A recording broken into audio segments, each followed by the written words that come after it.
यांचा वाचन आणि लेखनाचा सराव कृतीतून कसा घ्यायचा हे अगदी थोडक्यात पाहणार आहोत। त्यापूर्वी मी गणिताचे आतापर्यंत जवळपास 9 ते 10 व्हिडिओ अपलोड केलेले आहेत। त्याच्या सर्व लिंक मी डिस्क्रिप्शन बॉक्समध्ये दिलेत, त्या तुम्ही पाहू शकता। सर्वात पहिला व्हिडिओ होता बघा, म्हणजे याला सुरुवात करण्यापूर्वी सर्वात पहिला व्हिडिओ मी दिलेला होता की गणिताच्या 9 भाषेतून अंक ओळख कशी करून द्यावी, आणि दुसरा व्हिडिओ दिला होता की 9 भाषेतून अंक ओळख करून दिल्यानंतर ते अंक लक्षात राहण्यासाठी, म्हणजे फक्त एक अंक लक्षात राहण्यासाठी विविध 30 कृती कोणत्या व कशा घ्याव्यात हा दुसरा व्हिडिओ केलेला होता। आणि त्या कृती प्रत्यक्ष कशा घ्यायच्या याच्यासाठी मी स्वतः माझ्या विद्यार्थ्यांना शाळेमध्ये रोज प्रत्येक वेळेस मी काय करते, रोज फक्त एकच अंक शिकवते आणि तो एक अंक लक्षात राहण्यासाठी विविध 30 कृती घेते।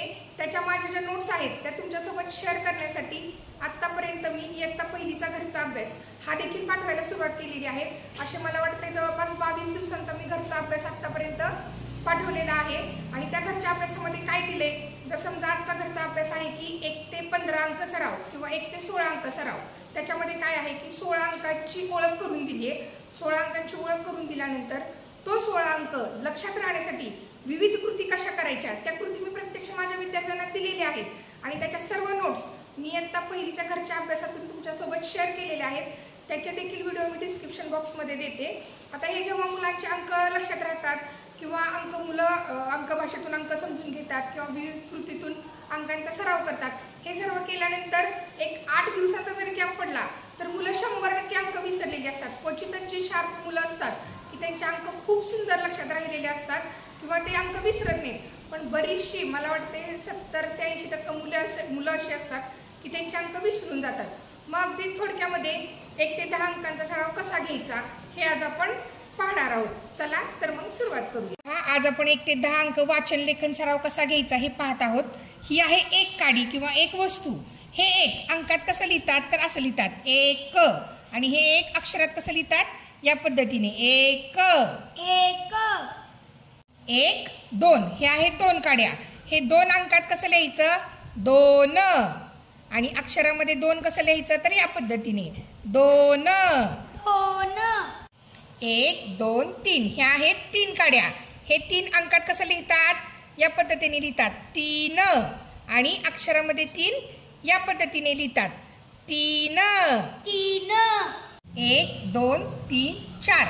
4 काड्या। हे 4 अंकात कसं लिहितात बघा 4, आणि अक्षरामध्ये 4 कसं लिहितात या पद्धतीने 4 4 1 2 3 4 5। ह्या आहेत 5 काड्या। हे 5 अंकात कसं लिहितात तर असं लिहितात 5, आणि अक्षरामध्ये 5 कसं लिहितात तर या पद्धतीने 5 5 1 2 3 4 5 6। हे आहेत 6 काड्या। हा 6 अंकात कसा लिहितात 6, आणि अक्षरामध्ये 6 कसं लिहितात तर बघा 6 1 2 3 4 5 6 7। ह्या आहेत 7 काड्या। अंकात 7 कसं लिहायचं हे बघा असं लिहितात 7, आणि अक्षरामध्ये 7 कसं लिहितात या पद्धतीने 7 7 1 2 3 4 5 6 7 8। ह्या आहेत 8 काड्या। हे 8 अंकामध्ये कसं लिहितात तर या पद्धतीने लिहितात 8, आणि अक्षरामध्ये कसं लिहितात 8 तर या पद्धतीने लिहायचं अक्षरामध्ये 8 8 8 1 2 3 4 5 6 7 8 9। ह्या आहेत 9 काड्या। अंकामध्ये 9 कसं लिहितात तर या पद्धतीने लिहितात 9, आणि अक्षरामध्ये 9 कसं लिहितात तर या पद्धतीने 9 9 1 2 3 4 5 6 7 8 9 10। या आहेत 10 काड्या। हे 10 अंकात कसं लिहितात या पद्धतीने लिहितात 10, आणि अक्षरामध्ये 10 कसं लिहितात या पद्धतीने 10 10। हे आपण सुट्ट्या ज्या काड्या 10 काढल्या, हे 10 एकत्र केले, एकत्र मिळवले किंवा एकत्र असे बांधले की त्याचा तयार झाला 1 दशक। हा 1 दशक मी का दाखवला, कारण जेव्हा आपण 11 ते 20 संख्या बघणार आहोत तेव्हा 10 घेताना हे 10चा गट्टा घेणार आहोत, म्हणजेच 1 दशक घेणार आहोत। ह्याला म्हणायचं 10, आणि सुट्टी मग इथं अशी एक काडी ठेवून 10 आणि 1 11 असं मोजणार आहोत। पण तुम्हाला लक्षात यावं की 10 म्हणजेच 1 दशक आहे, त्याच्यासाठी इथं मी सांगते. 11 ते 20 मध्ये आपण बघणारच आहोत की 11 पासून आपण कशा वस्तू मोजतोय ते. मग हे लक्षात आलं असेल. आणि जर समजा दशक कसा तयार होतो पाहायचं असेल तर मी दशकाचा सेपरेट व्हिडिओ केलाय, त्याची लिंक डिस्क्रिप्शन बॉक्समध्ये देते, तुम्ही पाहू शकता. तुम्ही देखील या पद्धतीने 1 ते 10 अंकांचा सराव करा. आता तुम्हाला प्रश्न हा पडला असेल की जेव्हा मी 7 अंक काढला, 8 अंक काढला, तेव्हा प्रत्येक वेळेस 1 पासून काड्या का मोजल्या. तर तुमच्यासाठी ही अतिशय महत्त्वाची सूचना आहे. जेव्हा मुलांचा तुम्ही 1 ते 10 किंवा 11 ते 20 किंवा 21 ते 30 अंकांचा सराव घेताय, तेव्हा 1 ते 10 अंकापर्यंत जाताना 1 जेव्हा काढतो तेव्हा ही 1 काडी काढली, 3 काड्या काढताना 1 2 3 असंच मोजायला लावायचं. याच्यामुळं काय होतं, हा जो पाठीमागचा अंक आहे पुन्हा पुन्हा मोजून ह्या पाठीमागच्या अंकांचा देखील सराव होतो.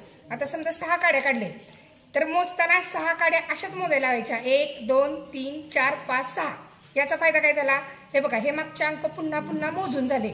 तुम्ही देखील 1 ते 10 अंकांचा असा सराव करा. पृथ्वीच्या मागे 1 ते 10 अंकांचं वाचन करूया. पृथ्वी वाच. 1 1 1 1 2 2 2 2 3 3 3 3 4 4 4 4 5 5 5 5 6 6 6 7 7 7 7 8 8 8 8 9 9 9 9 10 10 10 छान. अशा पद्धतीने आज आपण 1 ते 10 अंकांचा कृतीतून वाचन आणि लेखनाचा सराव कसा घ्यावा हे अगदी थोडक्यात आणि पटकन पाहिलं. याच पद्धतीनं 11 ते 20, 21 ते 30, 31 ते 40 असं करत 91 ते 100 पर्यंत 10-10च्या टप्प्यांमध्ये अगदी थोडक्यामध्ये अंकलेखन आणि वाचनाचा कृतीतून सराव कसा घ्यायचा याचे व्हिडिओ तयार करायला सुरुवात केलेली आहे. रोज एक करत मी ते सर्व व्हिडिओ अपलोड करेल. ते तुम्ही नक्की बघा. आवडल्यास कमेंट आणि शेअर नक्की करा. आणि जरी तुमच्या कुठे काही अडचणी असतील तर मला कळवा, मी त्या पद्धतीने व्हिडिओ बनवून अपलोड करेल. तोपर्यंत याचा सराव करत राहा. धन्यवाद.